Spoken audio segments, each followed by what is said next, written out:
So dear students, करते हैं next question, that is question number 40। An ideal coil of 10 henry, तो हमारे पास एक कॉइल है 10 हेनरी की, is joined in series with a resistance 5 ohm. 5 ohm के रेजिस्टेंस के साथ ये कनेक्टेड है with a resistance of 5 ohm and a 5 volt battery, और एक 5 volt battery. 2 second after joining the current flowing in the circuit will be. तो आप ये स्विच को क्लोज करते हो और स्विच को क्लोज करते ही 2 सेकेंड के बाद इस सर्किट में कितना करंट होगा। अगर तो इंडक्टर नहीं होता तो करंट निकाल लेते हैं, net EMF upon total resistance 1 ampere का होता अगर इंडक्टर ना होता। लेकिन जैसे ही स्विच क्लोज करेंगे करंट यहाँ पे इंक्रीज होने लगेगा, ठीक है ना, और इंडक्टर क्या करेगा, इस इंक्रीजिंग करंट को अपोज करेगा।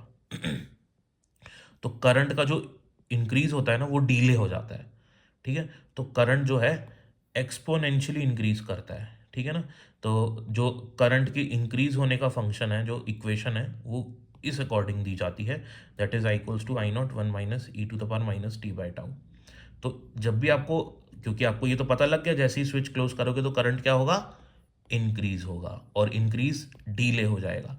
तो जब भी इंक्रीज डीले होगा तो फॉर्मूला अपना बनेगा I equals to I not 1 minus e to the power minus t by tau. ऐसे ही कैपेसिटर में भी होता है, अगर आपको याद हो। ये अगर कैपेसिटर है और रजिस्टर लगा हुआ है, इसके साथ में बैटरी लगी है, और ये आपका स्विच हो गया। जैसे ही आप स्विच क्लोज करोगे कैपेसिटर ऐसे ही चार्ज होगा, ठीक है ना। तो धीरे धीरे चार्ज बढ़ेगा, इस पर अगर रजिस्टर नहीं होता तो एकदम से चार्ज बढ़ जाता। तो यहाँ पे जो कैपेसिटर पे चार्ज बढ़ेगा, Q equals to 1 minus e to the power minus t by tau. Same formula बनेगा, बस यहाँ पे करंट था और यहाँ पे चार्ज आ जाएगा। चलो आगे चलते हैं। तो ये टाउ होता है, इसका फॉर्मूला होता है एल बाय आर। एल है 10, आर है 5, 10/5 2 सेकेंड्स। टाउ है, इसको टाइम कॉन्स्टेंट भी कहते हैं, इसलिए इसकी यूनिट सेकेंड्स वाली, टाइम वाली ही है, दैट इज सेकेंड्स। यहाँ पे जो आई नॉट है इसको कहते हैं पीक करंट। पीक करंट कब होगा हमारे पास, पीक करंट की सिचुएशन जैसे हम लोग कैपेसिटर में भी देखते हैं।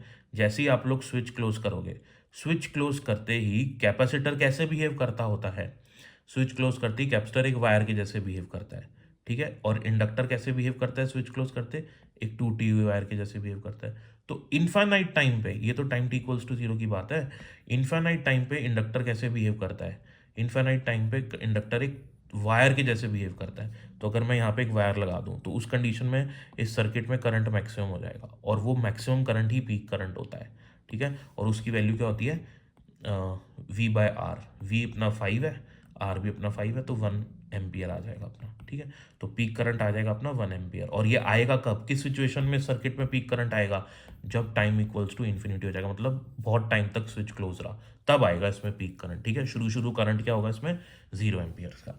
तो ये आई नॉट की वैल्यू क्या होती है, पीक करंट की वैल्यू होती है, जो कि 1 एम्पियर हो गई। अब वैल्यू सब्स्टिट्यूट कर देते हैं, आई नॉट की जगह 1 एम्पियर आ जाएगा, 1 की जगह 1 आ जाएगा, ई की power minus t by tau. तो टी की जगह 2 सेकंड्स पे निकालना है अपन को कितना करंट होगा, है ना। तो टी की जगह पे 2 आ जाएगा, और टाउ भी हमारा 2 ही है, तो 2 से 2 कैंसिल हो जाएगा, तो ई की पावर -1 हो जाएगा। तो अपना आंसर हो जाएगा 1 माइनस ई की power -1, which is option number 2 correct.